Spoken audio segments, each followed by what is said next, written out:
Namo tassa bhagavato arahato samma sambuddhassa.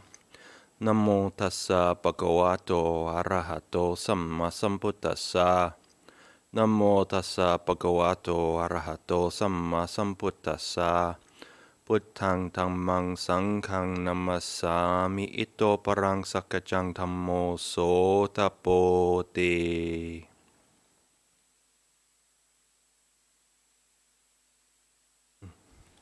So I'd like to thank you all for tuning in this morning and tuning in to actually listen to Dhamma and practice to Dhamma and do some chanting, keep the precepts, and then also sharing in the merit that we actually make from today with Prem, who was very instrumental in the community here, who recently passed away.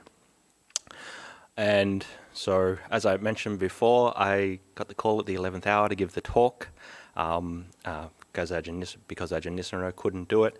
And so the reason I'm giving the talk is because so many things happened in the world that were outside the scope of our control. And so that's what I thought I'd talk about this morning, is what are these things that we think we control, and do we have control over anything?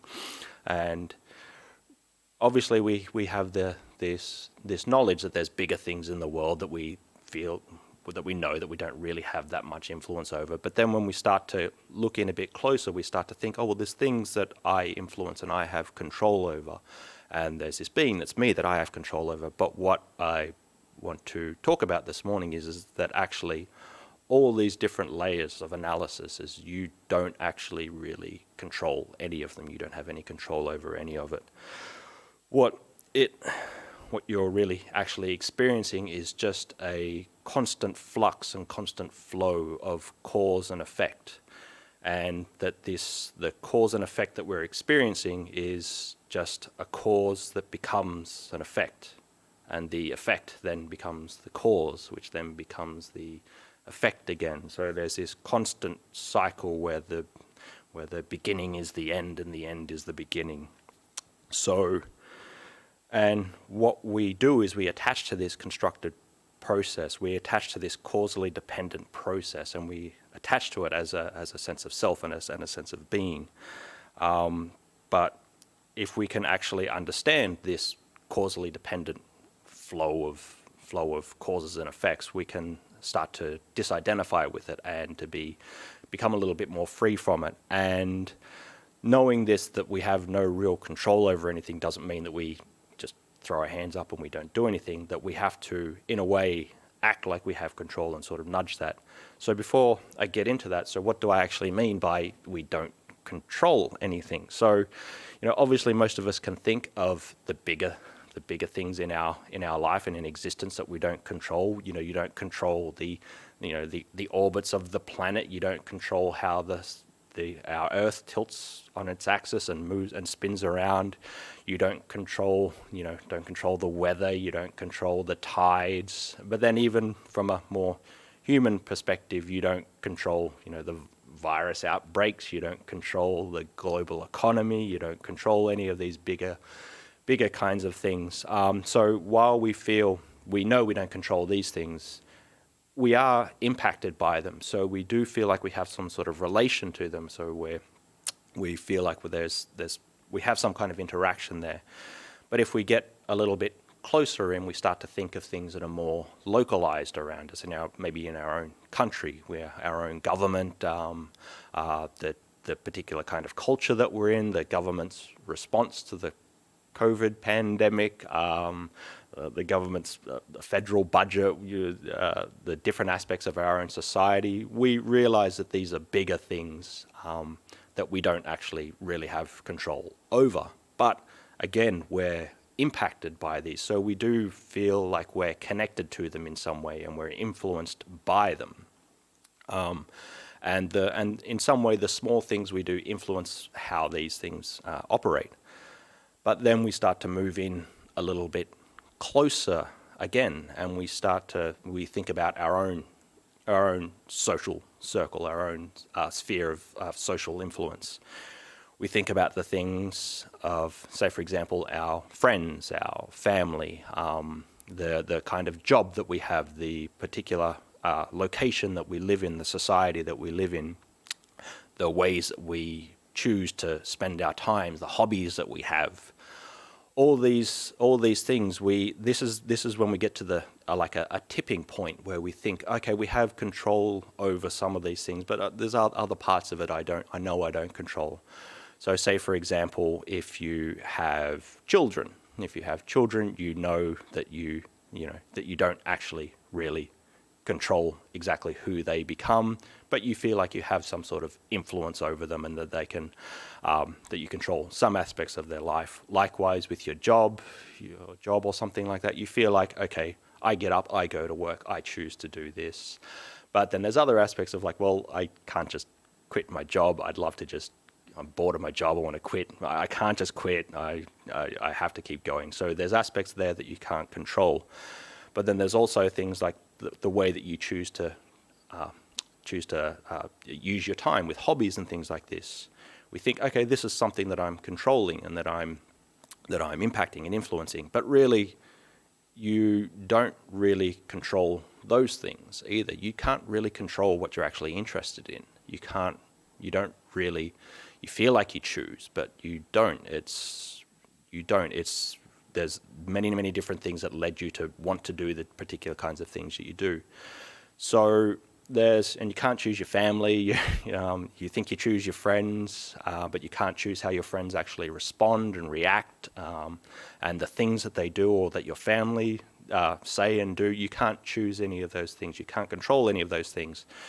So even in this kind of social level that we have, we're not really controlling any of that, but we are an impacting factor on that. We do have a causal impact on that, but we're not controlling the whole sort of chaos that is around us. But then we start to get in a little bit closer, and we start to look at ourselves, and we think, okay, well, do I control this whole thing? And if we look at the body, now most people in society, they do have this kind of innate feeling that they do control the body in some way. They exercise, they do all these kinds of things. They work out in the gym because they want to look a particular kind of way, and they eat particular kinds of foods to do that.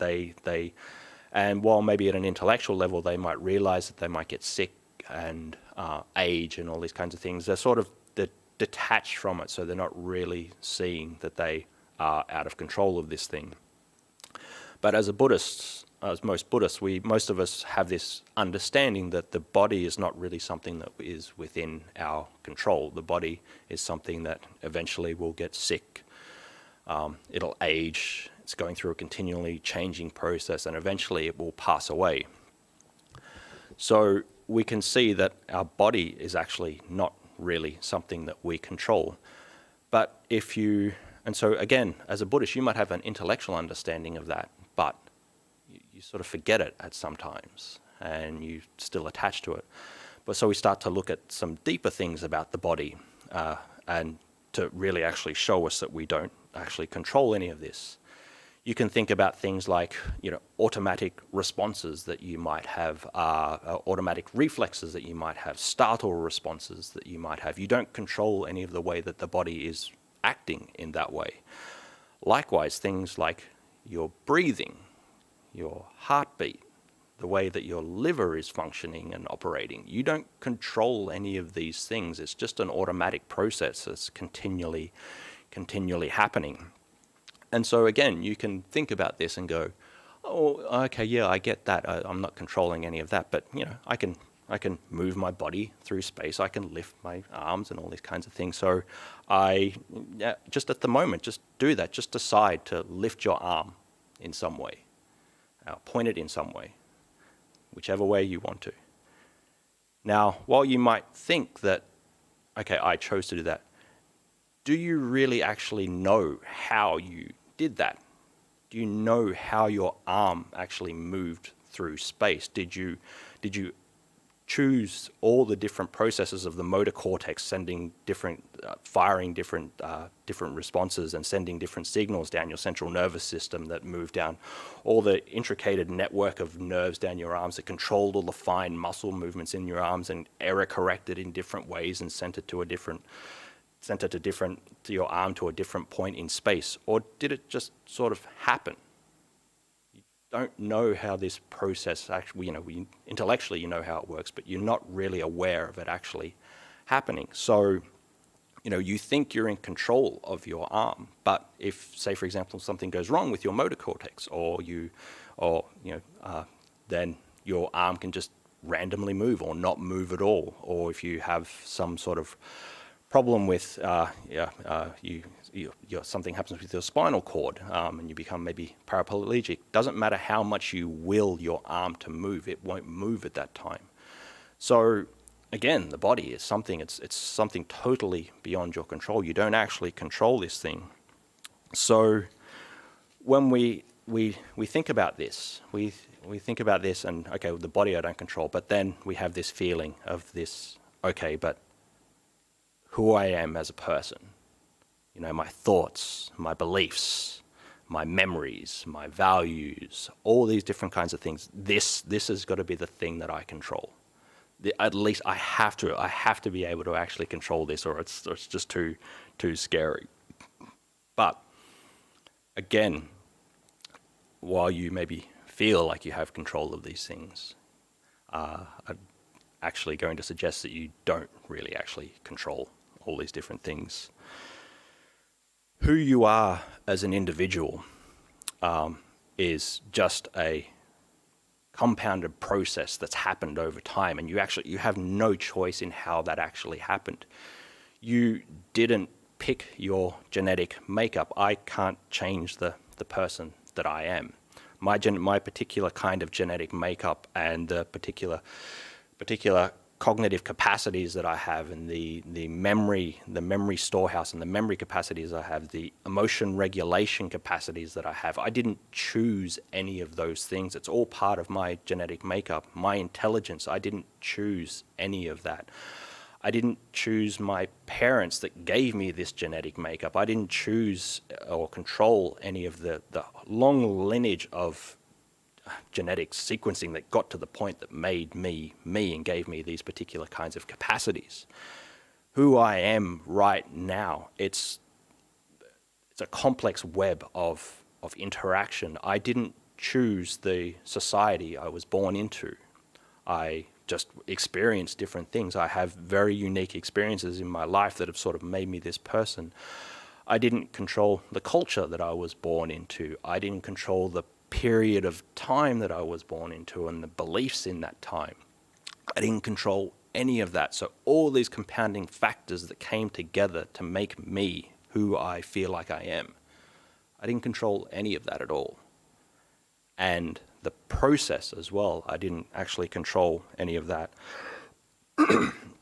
So you don't actually build who you are or how that you're actually built and the way that you're actually made up. You don't control any of that. So if you think about that, and it's like, well, that's sort of scary, but if you can, but I don't really get it. But so if you think of maybe at times you thought maybe you've done something before, it's like, oh, that wasn't me. Why did I do something like that? Or maybe you have a like or a dislike for something. It's like, do you even know why you have those likes or dislikes? You don't even know why you have a liking for one thing or a disliking for another. You can sort of reason through it. Do you know why you have a particular belief that you have now? You don't know how that came about, but you just sort of have it. Or on an even like normal level, it's like you wake up in the morning sometimes and you're in a bad mood. You don't know why you're in a bad mood. You just feel like you're in a bad mood. So these things are arising not because of your control in some way, but because of a very, very complex process of cause and effect. And as I said, the effect then becomes the cause. And the cause then becomes the effect. Again, the effect becomes the cause becomes the effect becomes the cause, and just it's this continual process. So where you are at any one point in time in the present, it could be due to things that happened in this causal link very closely, just something that previously happened in a few moments ago, or it could be something due to a very long way down the causal process of, your whole genetic makeup and the society you've built into. So who you are at any one given moment is, you don't actually really control that. It's just a bunch of cause and effect. Now, we also, can be a little bit scary for us, but I'm going to get even more scarier and more scarier and more worrying at the moment. But then I'll bring it back, and so don't freak out too much at the moment. So we also think as well that our thoughts and the decisions that we make, we think that this is something at the very minimum, I have to decide these things. The choices that I make in life, the decisions that I make, the thoughts that I actually have, these have got to be mine. But again, these things, they're not in your control. A way to actually show this to you is to get you to do some little task. I'd like to now just to get you to make a decision. Make a decision. It's the most, this is the thing you can actually decide, and you can use your thinking powers and your reasoning and all these kinds of things to actually make this decision. So I'd like to get you to think of a famous person from history, famous person from anywhere. It could be a movie star, it could be a musician, a politician, sportsman, whatever. It doesn't actually matter, from any point in history. Okay, so you've got this one person. Great, cool. Change it. Think of somebody else. Think of a different person, another famous person from history. Anywhere, anytime, any place. Okay. Changed your mind. Great. Again, change it again. Change your mind. Think of somebody else. So for all intents and purposes, this is you've gone through the process of, and you've made this decision. You've made this choice now. But if you are aware of the process, you'd actually start to see is like, did you actually choose that person that you thought? Or really, was it just an image that popped into your mind of somebody? Did you actually choose that thing, or did it just pop up there? This choice that you think that you made came about through many different aspects. Your access to different kinds of media, the things that you're interested in, what you actually, the kinds of people that you like, what kinds of things the point in time in history that you're alive. What caused this thing this flash of an image of a person just to pop up out of nowhere? You have no idea how that happened. And you could have chosen from any of the tens of thousands of people throughout history, but you think you chose this one person, but it just flashed into your mind. So our thoughts and the things that we have, decisions over, we don't really even choose that. And anybody that actually still isn't convinced about this, I've always find it pretty funny. It's like, try meditation. Anybody that's meditated it becomes really, really clear really quickly that you have no control over your thoughts. You sit there and think, okay, I'm going to stay with my meditation object. I'm going to think Bhutto, or I'm going to stay with the breath. And all of a sudden, thoughts just start to pop up and come in. You want your thoughts to be a particular kind of way, but then they just pop up and act in a different kind of way. And this process thoughts just come out of nowhere. They seem to arise out of the darkness and overtake you and who you are, and you get stuck on this sort of rolling process that becomes thought, and you just keep rolling on and on and on and on. And this is like I always think of this process like I don't know if any of you know, like an Escher drawing, which is like an impossible staircase that just never seems to actually stop, or some sort of like Mobius strip that's continually going on and on and on and rolling on, and all this is just causes and effects leading to causes, and this continual process that continually rolls on and on and on. So why you have that and you're totally out of control, and that's obviously scary. So why do we actually feel like we have control? Why do we feel like I am the owner of the experience? And so this is when we get to something very, very important in the Buddhist literature, in the Buddhist philosophy, of why we think we are the controller of this thing. The Buddha talked about who we are as people is we have the 5 aggregates, or the 5 khandhas, or the pancha khandha. Now, these 5 aggregates are rupa, which is material form. So, for example, like our body. Vedana, which is the feelings, the sensations that are in the body. Sanya, which is like memories and perceptions that you actually have. Sankhara, which is your thoughts and your volitions and things. And vijnana, which is your consciousness, which is the consciousness of the impingement of the 6 sense bases, the sights, sounds, tastes, touches, and thoughts that come into your mind. The Buddha said that what we are as a person is due to these 5 aggregates, and what we do, these 5 aggregates, they're dependently arisen on each other, and they're causally interactive, but they're separate, and they arise and pass away by themselves. But what we do is we attach to them as a whole. We attach to these 5 aggregates as a self, as me, because this is the thing that's in our experience. We actually attach to this thing. So but the Buddha actually told us to, and instructed us to, look at these different aspects and actually see, is there a self, is there a me inside that? So is there an Ajahn Sādaro in the body? I've gone through that before, and obviously no, there's no Ajahn Sādaro that's here in this body. The feelings that I have, there's no self, there's no Ajahn Sādaro in that. Likewise with the sanya, the sankhara, and the vijnana, there's no me in there of those things. So again, you're not in control of the 5 aggregates. They're causally dependent, and they interact with each other, and they build up this constructed process that you end up attaching to and identifying with, and this is the thing that brings about your sense of self. And so with the 5 aggregates, at every new moment in time, every point in time, your 5 aggregates are changing, and they're different from the moment beforehand. So at every moment, your 5 aggregates are always changing.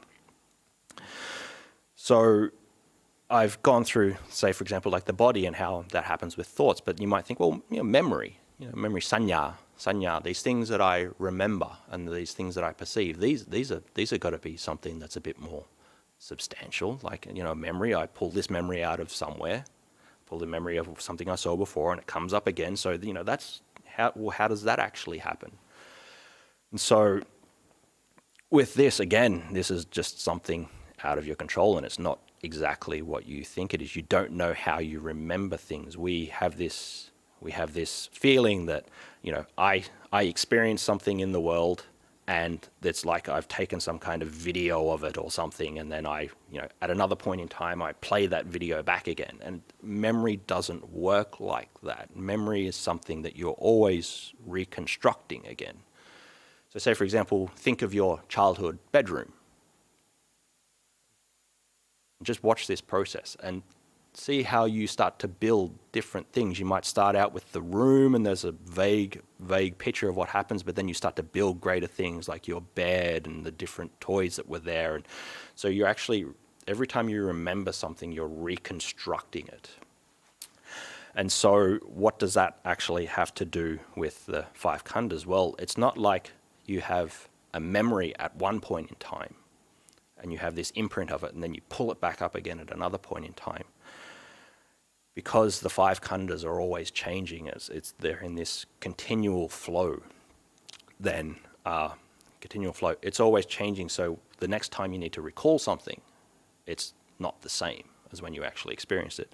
Anybody that has like a husband or a wife or people that they love around them, and they get into arguments about things, it's like, you said this, it's like, I didn't say that, you said this, no I didn't, I remember this. And everybody experiences memory in a different way.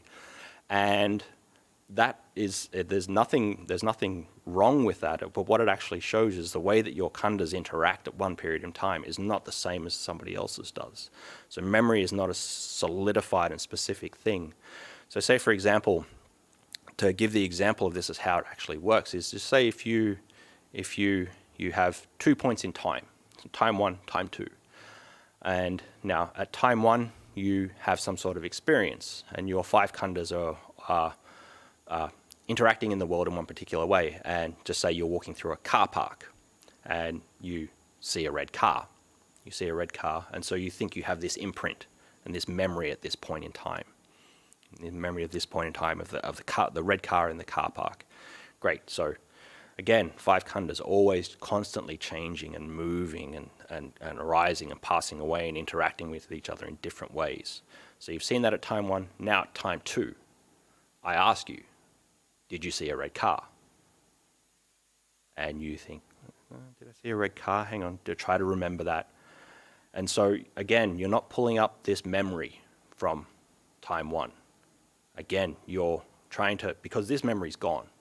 This memory's gone already. You're actually having to try to pull it up again at a different time. Trying to reconstruct it again so that it's not the same memory. It's not the same image that's in your mind. So even to this point of who we remember, who we are, this is, again, constructed. This is, again, a part of the five khandhas that keeps constantly changing. So it's all in this constant flux and all in this constant state. So again, okay, so all this can be terrifying. It's scary. It's like, who I think I am, I'm not that, and I don't control anything. And this is, why even bother doing it? Why get out of bed? Why do anything? Why even actually meditate? Why, if I'm not in control of any of this, like, why should I even bother with anything in life?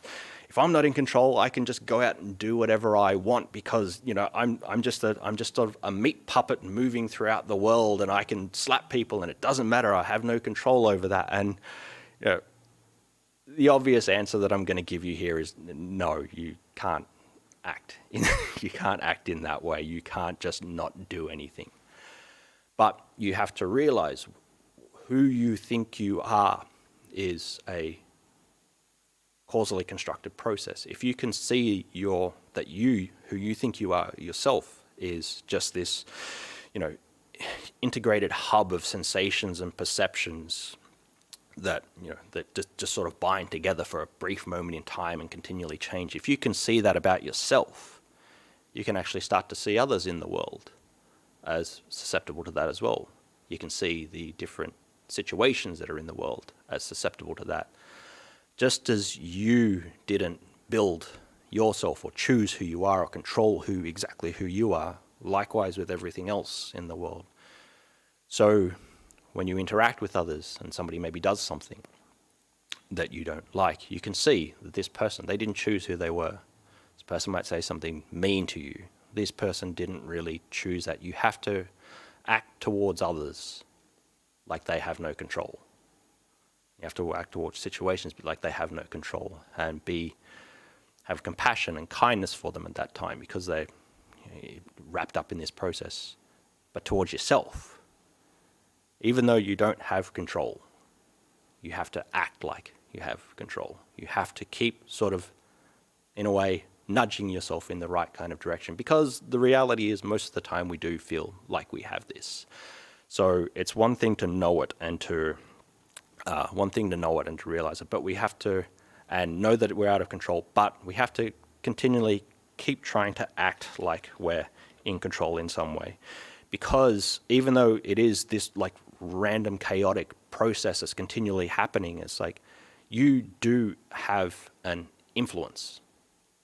What the things that you do, the things that you think, the things that you say, the things that you do,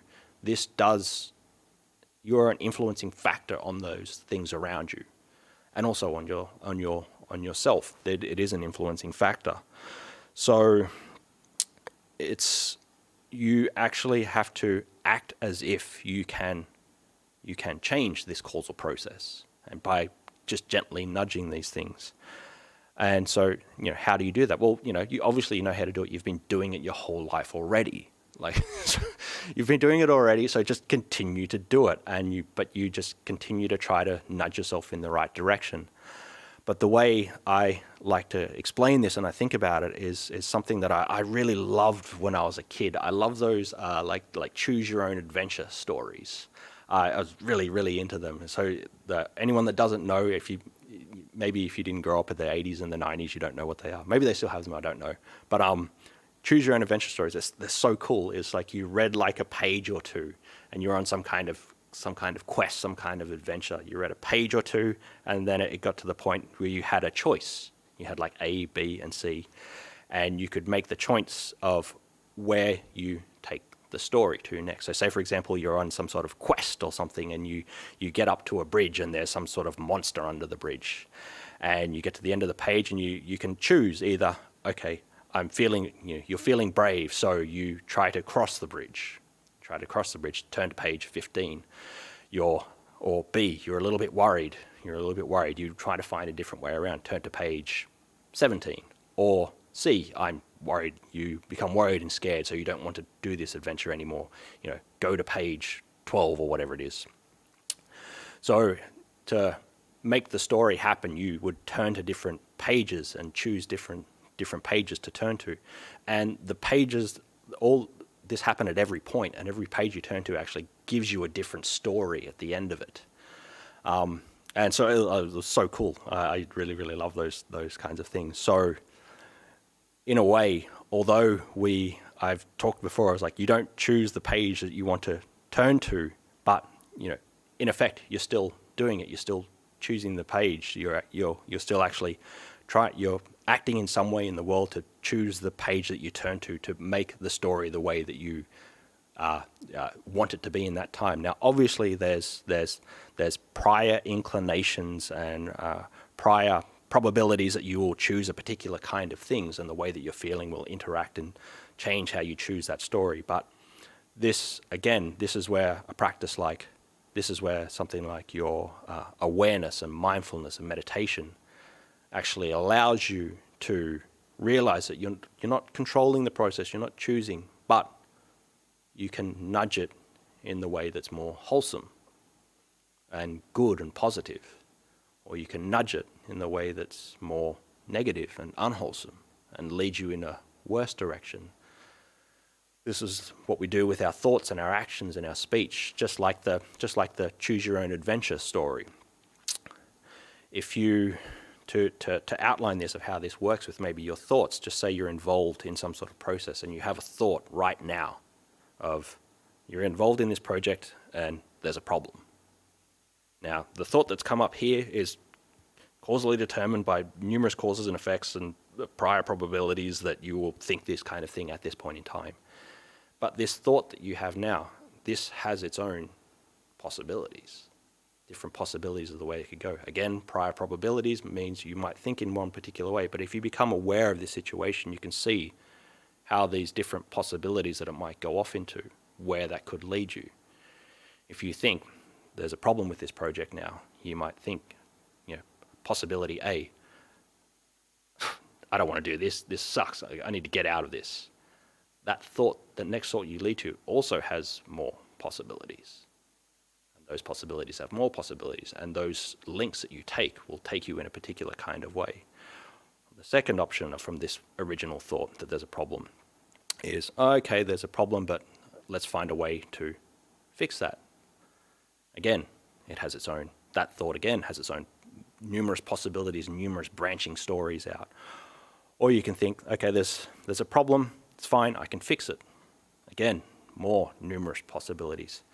So you have to, if you can be aware of this causally dependent process of in the present, you can sort of nudge yourself in a particular kind of way. again, you don't control it, but you sort of nudge it in a particular way. And this is really how our karma is determined, and this is how our karma actually comes about. We're continually nudging ourselves in the right kind of way. It's this very, very complex web, but we just have to continue to try to course correct ourselves and put ourselves back on track. And even though it is random and chaotic and it's totally out of our control, you just keep trying to nudge it in the right way. So that's probably, enough at the moment. Hopefully I haven't scared you too much, but just to conclude that there's so many of these big things that are outside in the world that we realize that we're not really in control of them, but we feel impacted by them, and there are things that are closer to us that we feel like we have some agency and some control over, but we realize we don't control those things, but we are an influencing factor on those things. But then when we move in closer to who we are as a person, we start to realize that we don't actually control who we are as a person. And the Buddha said that this is because we identify with the 5 aggregates and we attach to them, but that these 5 aggregates are just a continually changing process. And if we can understand this continually changing process, we can see it as causes that lead to effects, and the effects then become the cause. If we can actually see this, we can learn to detach from it, and we can learn to see other people and other situations in this similar manner. And we won't become, and if we can do this, we don't judge others harshly, but we can still interact in the world and we're still a part of it.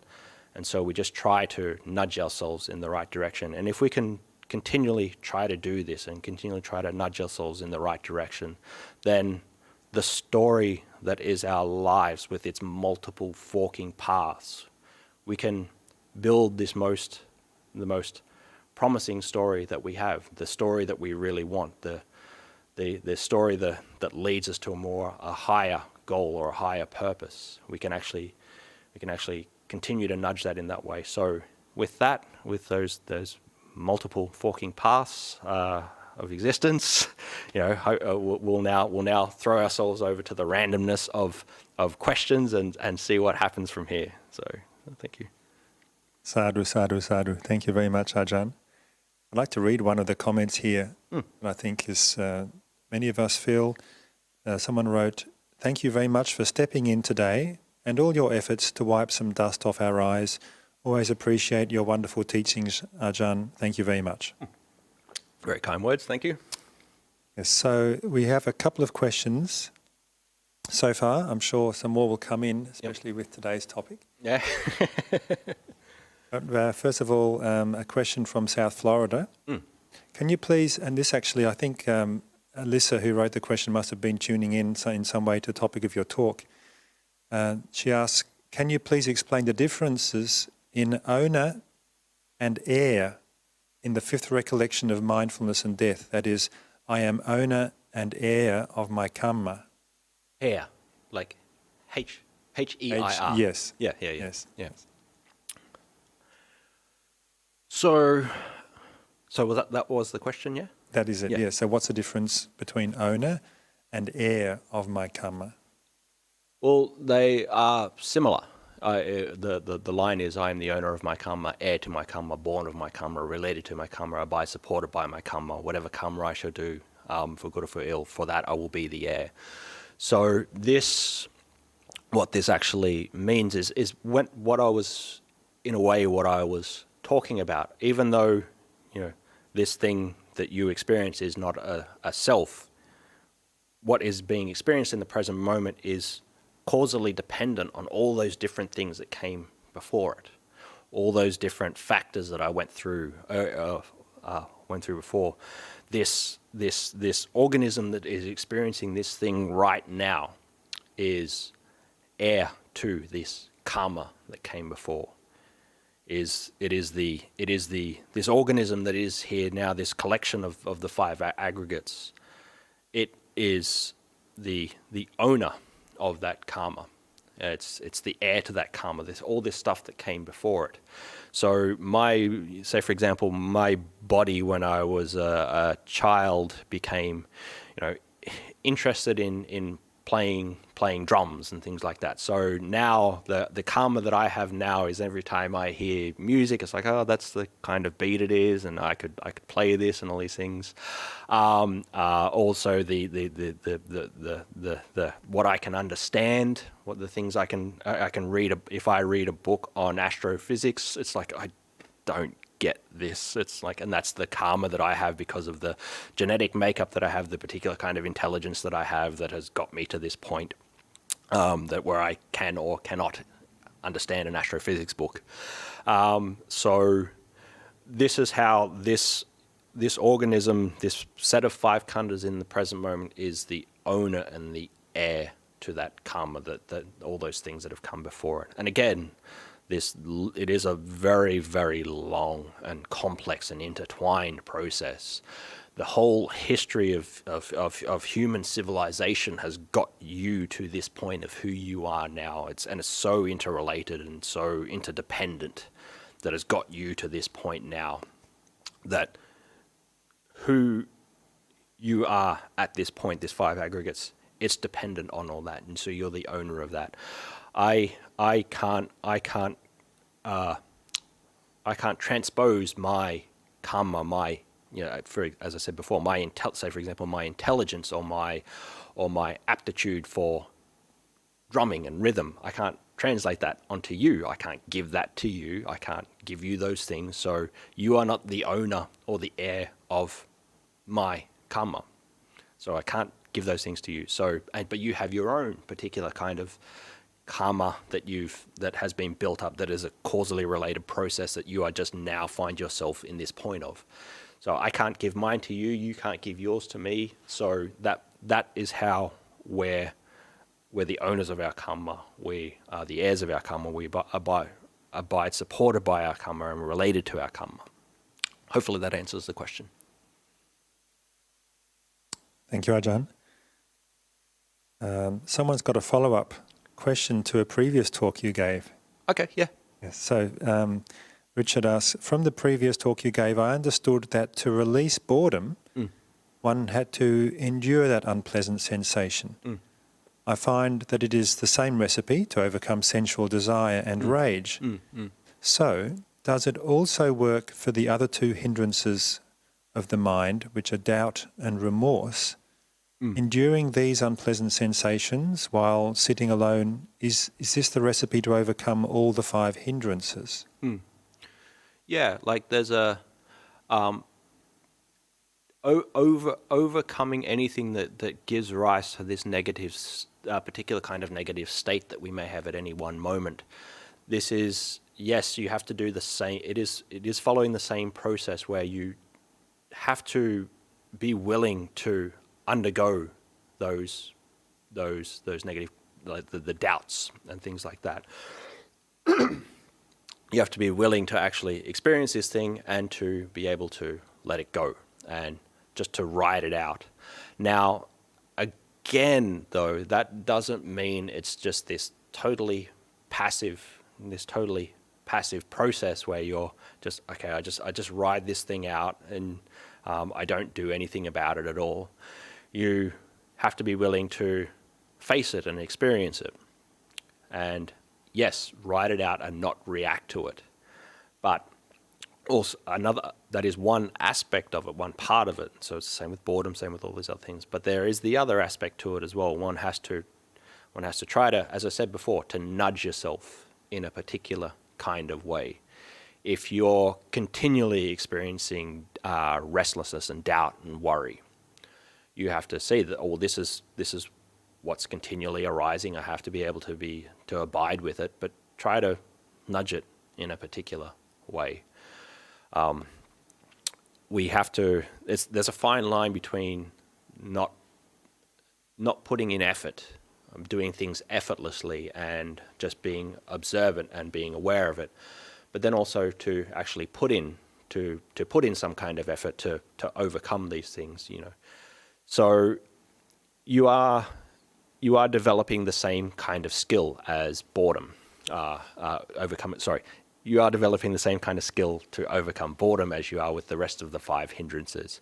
But it's not the totality of it. One has to put forth a little bit of effort as well. But yes, if you become doubtful and worried, you have to sit with that, and you have to be able to experience the negative emotions that come through doubt and worry. And actually coming through doubt and worry is one of the things that really can actually bring up faith if you can face it properly. Thank you, Ajahn. The next question is maybe related to that as well. How should one react to feelings of rejection? It depends what you're feeling rejected about. And it depends what you have sort of done in that situation that has led to your rejection. Again, it can be very complex, and without knowing the context of the actual rejection, I'll give some sort of general kind of advice about that. So with something like rejection, this is a feeling that we experience. This is a feeling that we experience because somebody has reacted to us in a particular kind of way, and we have this negative response because this other individual in the world has acted in a particular kind of way, and now we're experiencing that. So I lost my train of thought, sorry. So somebody's done something in the world, and we react in a particular kind of way, and we feel this rejection to the way this person has acted. Now, as I said in the talk, you don't choose who you are. You're just a bundle of sensations, of perceptions that is the 5 aggregates. And again, this person as well, they're just this bundle, and they don't really have. They didn't control who they are at a very fundamental level. They don't choose the person who they are, and they don't choose the way that they respond. And so for you, dealing with rejection, you can just see that this person is just this bundle, and you can just realize this and forgive them for that. Try to forgive them for it, and try to overcome that feeling of rejection by just seeing them as this bundle. But yourself, obviously, it's easy to say. It's very, very hard to actually do. So to overcome feelings of rejection, then likewise we have to do that same kind of thing. We have to sink in and sort of realize that this is a negative emotion that is arising, that is causally dependent on many, many different cause and effects that we've come into being right now. We have to sort of sit here with it, with this feeling of rejection, and potentially nudge ourselves in the right way. Did we do anything? Did our speech, actions, and thoughts, did that contribute to this person rejecting me? And if you thought, act, and spoke in the most wholesome manner, and this person has just rejected you for some reason that's sort of beyond your control, well, this is, again, you can't control it. So while you might still feel bad, you have to write it out, but there's not really anything you can do about it. But if this person has rejected you because of something that you've done, you've actually done something that you said or did, then you have to, again, nudge yourself in the future to speak and behave in a particular kind of way. But again, really, it's easier to say this stuff and it's hard to do. So one really does actually have to just ride this out sometimes, and just in a way try to nudge yourself in the right direction, and hopefully that will give you some sort of sense of psychological well-being from that. Okay, great. Thank you, Ajahn. It's a bit of a slightly tricky question next. Yep. Dear Ajahn, if memory is not an imprint of a certain point of time, and it's being reconstructed all the time, how can past life memories being recalled and its truth being trusted? How can we trust those past life memories? Yeah, I don't know. Don't know. Have no idea. Likewise with your own memories from this life, that they can't really actually be trusted. Memories from past lives fall under that same rubric. So I don't know how you can trust these things, but again, this is a part of the process that has happened, that has got you to this point. What happened in the past life and the memories of the past lives, maybe these things are unsure. These things are impermanent as well. So as you can't give your own memories in this current state of existence too much weight, likewise with memories from a past existence, you can't give those too much. You don't really know. So I honestly don't know about memories from a past life and how one should interact with those. I just don't know. So sorry. Was a very tricky one. And moving on to the next question. Ajahn, it's half a comment and half a question. Yeah. Ajahn, perhaps people should embrace the idea that they have no control of anything in the world, because it would be easy for them then to just let go. Yeah, for sure. And there's a definite element of truth to that, but one also has to be very careful with that as well. Is that as who you are at this present moment is dependent on many different causes and conditions. We're all very, very different in that way. So there actually could be some people that if they realize that and they really try to understand that, then they become apathetic and very passive with everything, and they just like give up on things in the world. So the individual has to really know exactly who they are and how their personality works. And if knowing this is good and it gives you some kind of space from the different kinds of problems that would arise in the world, then this is good. But if you are somebody that maybe worries a little bit more, knowing this is enough, but then trying to sort of act in a particular way where you do sort of control things and you do get yourself out there to actually try to fix some different things in one's own life, with the people around them, with the situation around them in society. You still have to actually have to do those things. So it really depends. But ultimately, yes, you are right. If people can actually realize this, then the amount of freedom that you actually get from this it's phenomenal. But everyone is a little bit different, so you can't just say that it's a blanket great thing for everybody. But I in principle, yes, I totally agree. Thank you, Ajahn. Next question. Is it better to ignore what we can't control or try to get control? That comes to what I just said. It's you don't want to fall into this, ignoring what you can't control.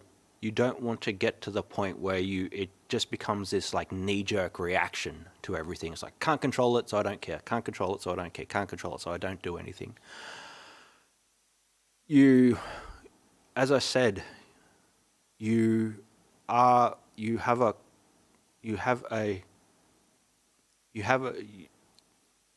a causal impact on the things around you. You moving throughout the world, you deciding to do something or you deciding not to do something, this has an impact. This has an impact on your own psychosocial makeup, but then also to the situation that's around you. Whatever you do has some you're an impacting factor in that. You're a causal. You can be a causal link in the chain of what's happening. So, do you just ignore everything? No. Whatever you do, you impact it in some kind of way. So that's why knowing that these things are outside of your control, but then being aware of this process and realizing that, the way I nudge the 5 khandhas in this way will make this situation better, or the way I nudge my 5 khandhas in this way might make this situation worse. And this could spread out not just to your own life, your own thoughts, your beliefs, desires, values, but then also to what happens to your family. What happens to your family and the immediate people around you and the situation around you and the broader aspect of what happens in your society and the broader aspects that happens on a more sort of global level. So whatever you do or you don't do, it impacts in some way. So while you don't control the whole process, you are a causal factor in it. So being a causal factor in something, you have to, as I said, try to push it in a more positive direction, and don't just sort of go, I don't control it, so I just throw my hands up and sit in a dark room. That's not the right approach. So hopefully that answered the question. Thank you, Ajahn. The same person wrote a bit of a follow-up question that's related in a way. Just, do we own anything? No, not really. Obviously, I am the owner of my karma, born of my karma, heir of my karma. So,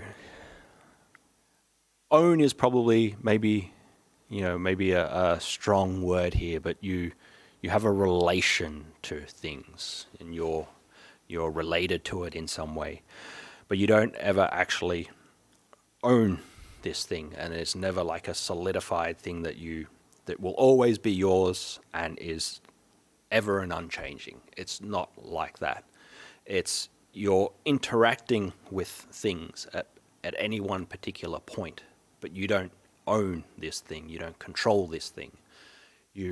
But you're related to it and you interact with it.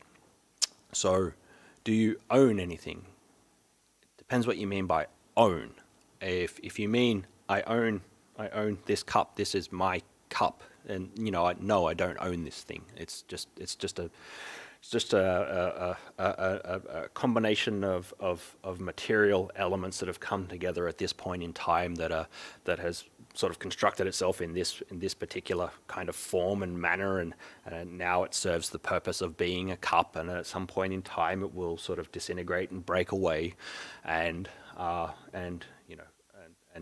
me, I have some sort of impact over that.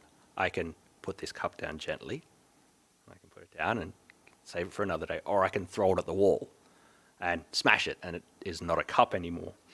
And so either in either of those instances, I don't own this thing. I'm not the owner of it. I don't control how it is becoming a cup, but I have some sort of influence over it. I'm related. I have a relationship to this cup in some way. So, no, you don't ever own things as such if you think of it in that way of that this thing is yours and it will always never be unchanging. But you are related to things and you impact things and you interact with things. Hopefully that answers the question. Thank you, Ajahn. I'm just going to choose from the questions here. We're running out of time, so just to build on that, someone's asked for a clarification. So you act like you have control, knowing that you have no control. Yeah, because like you're doing it anyway. Like, so just keep doing it and keep doing it in hopefully in the more positive kind of way. But yeah, you know at a deeper level. Know at a deeper level that it's like, that it is something that is beyond your control. And that gives you this sense of, as I said, this kind of like psychological freedom from it. But still continue to act, act in the most wholesome way that you can. Right. And I think the last question we'll have time for today then is, how do I avoid apathy, particularly with my kids? Yeah, it's a hard one. I don't have kids, but I can see how you'd get very bored of them very quickly. I can only sort of like, I like kids and I play with them for a few minutes and it's like, oh man, I'm bored of these things already. So on a more serious note, again, you are causally related to them. What you do impacts them in some way. Just as the way your parents raised you and everything that they did for you has made you into the person that you are now. Everything that your parents did to you in some way has impacted who you are right now. So likewise now, you have that causal relationship to this child. And so everything that you do will impact them in some way. It can either be for good or for bad. How it impacts them is totally outside your control.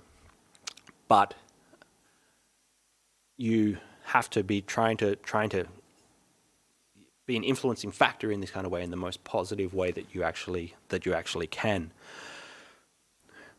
While you don't want to be apathetic and go, well, I can't control these kids. I don't do anything to them. I don't try to teach them. It's like, no. It's you can't think about these things in this way. Again, you're related. You're not just related in terms of familiar relationships, but you're causally related to these things. So your actions influence them in some way. So we have to keep continually trying to push the dial in the right direction with the kids and sort of guide them in the right way. How they'll turn out, you don't know. You don't know.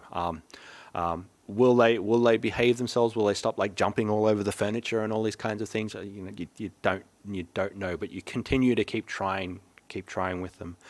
And likewise, we're continually trying to improve ourselves.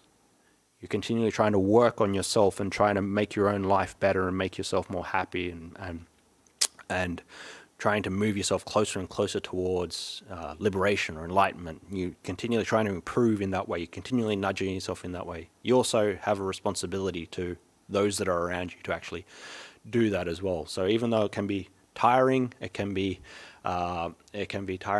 frustrating, all the different the things that come up with parenthood. Being apathetic towards them is not really the right course of action. So you just continue to keep trying, and also have a break every now and again from them. Thank you very much, Ajahn. We've now reached just about 10:30, so we'll make that the last question. Yep. No problem. Apologies again for the technical difficulties at the start of the talk. I'm glad we were able to fix that up. I would like to say the talk today has generated a great deal of online discussion through the live chat, much more than I would say we'd normally see, and interaction between people and answering each other's questions and so on. So it's been really quite an interactive session for a lot of the people online. Good. And a lot of positive comments about how clear you've made the teaching. So sadhu, sadhu, sadhu, and we'll finish. Thank you, Ajahn. All the best for everyone.